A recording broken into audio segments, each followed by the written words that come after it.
Inside this room, all of my dreams become realities, and some of my realities become dreams. All my life I've awaited your coming and dreaded it. I like them French fried potatoes. Insanity runs in my family. Practically gallops. I always have a wonderful time wherever I am, whomever I'm with. This can't be happening, man. This isn't happening.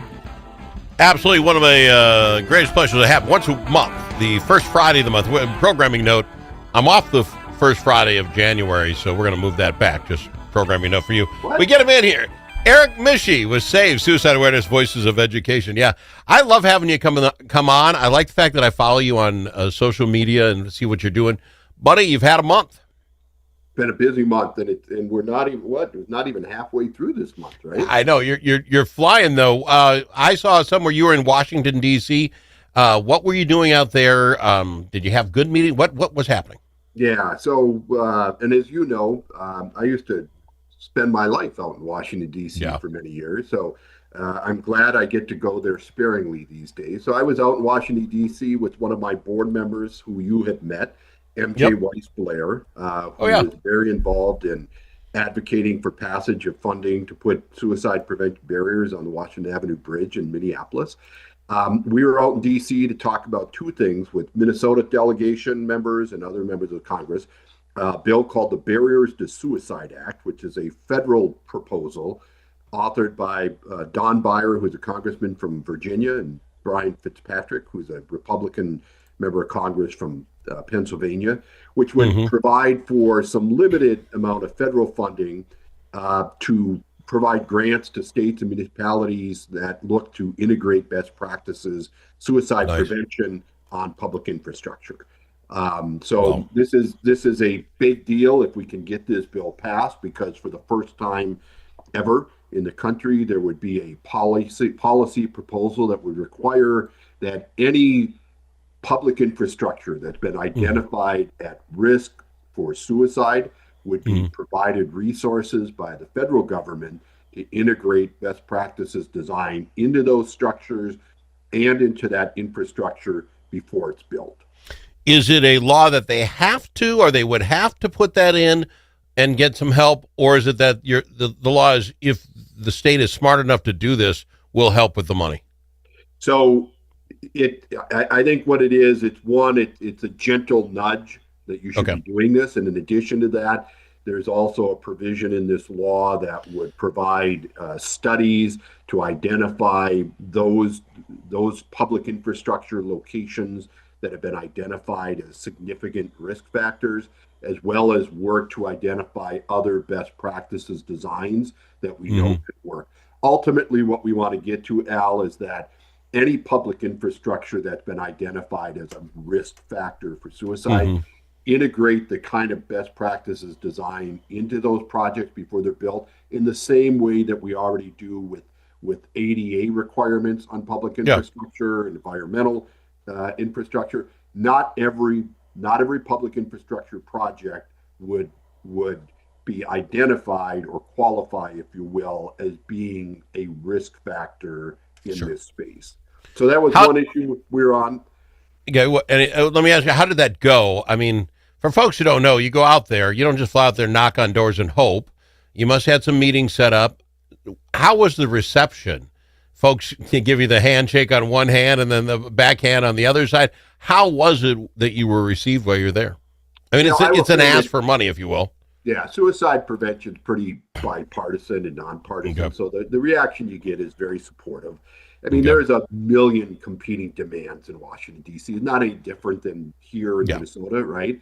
So you got a lot of good people, good organizations out asking for support for good ideas, and this happens to be one of them. The response that we've gotten has been really, really positive. One of the important parts of this Barriers to Suicide Act bill is getting bipartisan support. So we've been meeting with Democrats and Republicans in the House, and have been getting more and more co-sponsors. So we're very pleased about that.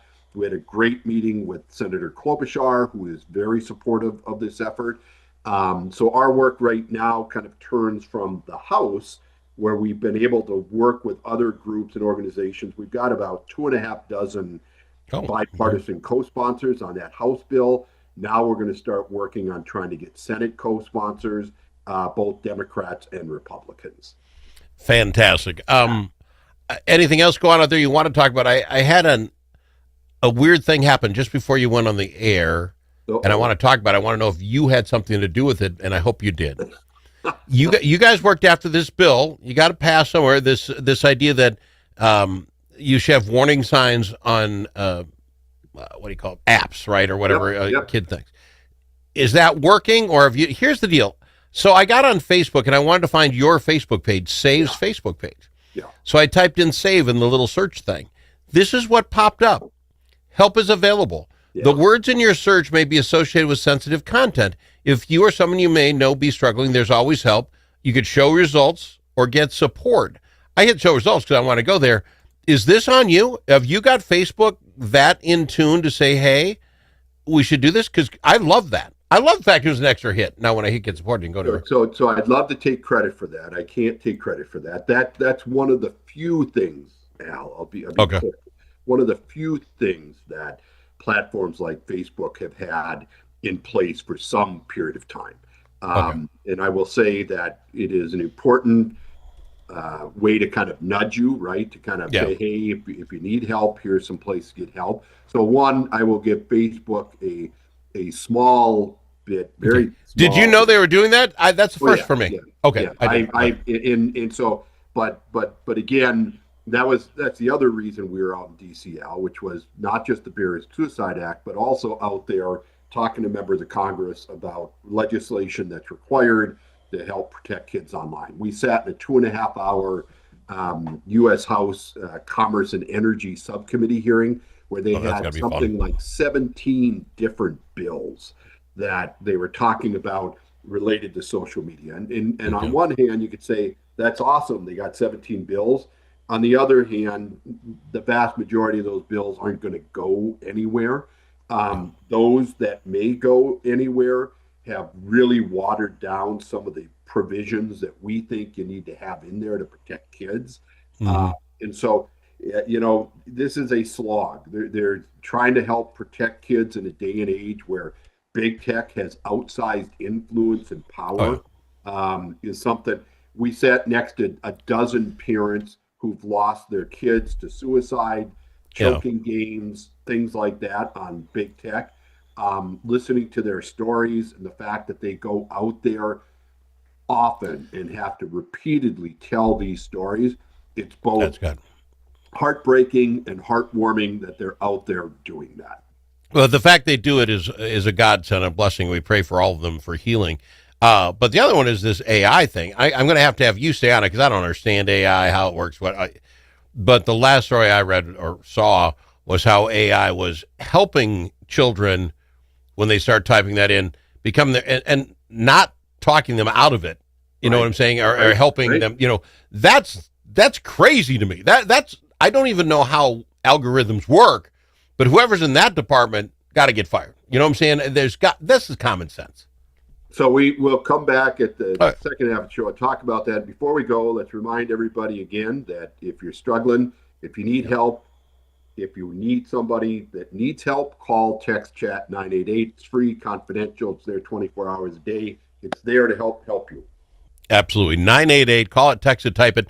The other thing is if you're on the other side of that and you want to help out, go to S.A.V.E..org and check out how you can get involved in a lot of ways, helping them out, including getting yourself in the program to help you help those that you might run into that need some help. One step ahead. One step. Thank you. We'll be back after this with more. I've got him, Erich Mische with S.A.V.E. Chanhassen Dinner Theaters gift cards.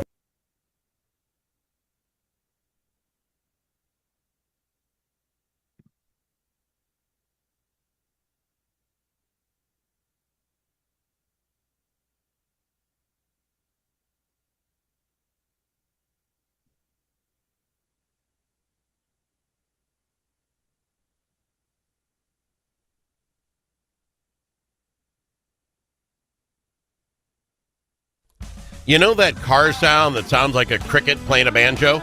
Jay's can fix that. You know when you step on the brakes and your car sounds like a pair of tennis shoes in the dryer? Paul is a guy who specializes in that. And you know that sound that never happens when the mechanic's around? Paul took a whole course on that. If you own a car, you need to know Paul. Paul owns Jay's Auto Shop, 202 North Main Street, Blue Earth, 525-1052, 525-1052.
The Al Travis Show, the last place you can go and hear all sides. Respectful, thoughtful, and grateful. And I'm grateful to have him. He is, of course, the executive director of S.A.V.E, Suicide Awareness Voices of Education. S.A.V.E.org. He's Erich Mische.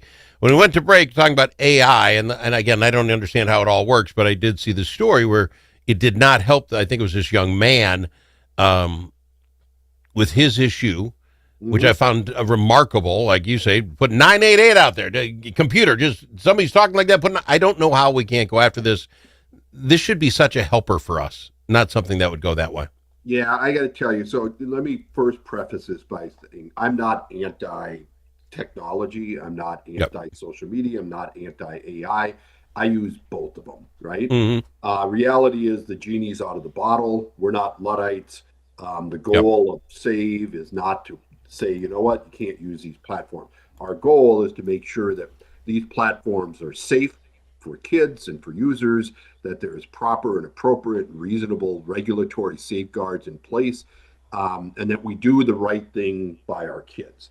The concern that we have with AI is this is the first time in memory that we have a product, and that's what this is, a product that is already known to be harmful and dangerous, that has no robust regulatory regime anywhere in the country at a local, state, federal level.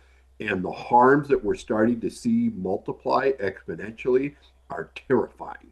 So these chatbots that you're talking about, we've got kids who are teenagers, less than teenagers, who are talking to chatbots, who think that they are their friends, they think that they are real, and that these chatbots, because they're mechanical, because they are machine, and they suck in information from everywhere, right, and then spew it out. They don't measure, they have no empathy, they have no sense of conscience, and so they are trained to simply engage in conversations. And so now we're seeing kids who may ask a chatbot something about suicide, and eventually it gets to a place where that chatbot says, you should take your life. You should kill yourself, right? That's real. That's not imagined, right? No. And so the problem we have is that these technologies move so quickly, and there is nobody at a federal level or anywhere that has put together a way to control these technologies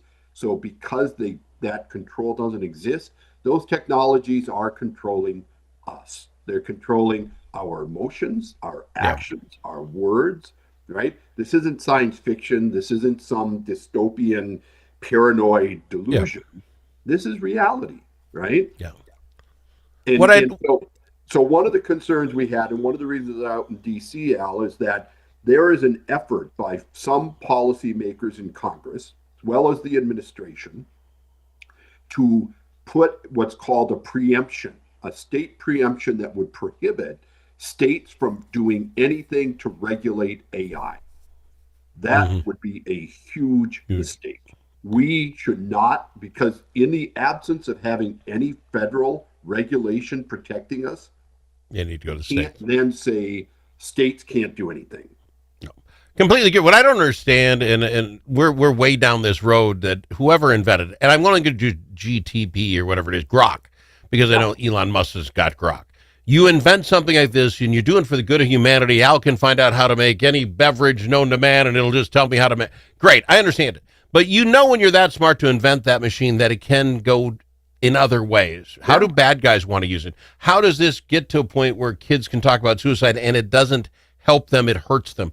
They're smarter than that. The people inventing these AIs got to be better humans, but let's say they're not. That's where the federal government's got to come in, because it makes no sense to me. What they gain by having that end at that is beyond me. I have no idea. I think, go ahead. So I think what happens is we get so enamored with the technology and the possibility, we forget about the probability of harm that it creates, right? Okay. But these are all very smart human beings. They can get this fixed without federal regulation. This is my point. We need federal regulation because they didn't put the guardrails in themselves. That's my point.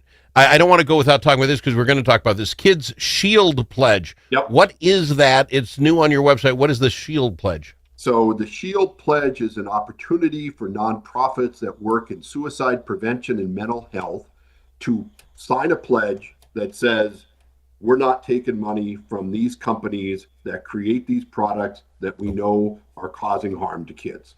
Okay. So part of the concern that I've got, Al, is that there are nonprofits out there who are in this work that we do in suicide prevention, who take money from big tech companies and they don't disclose it.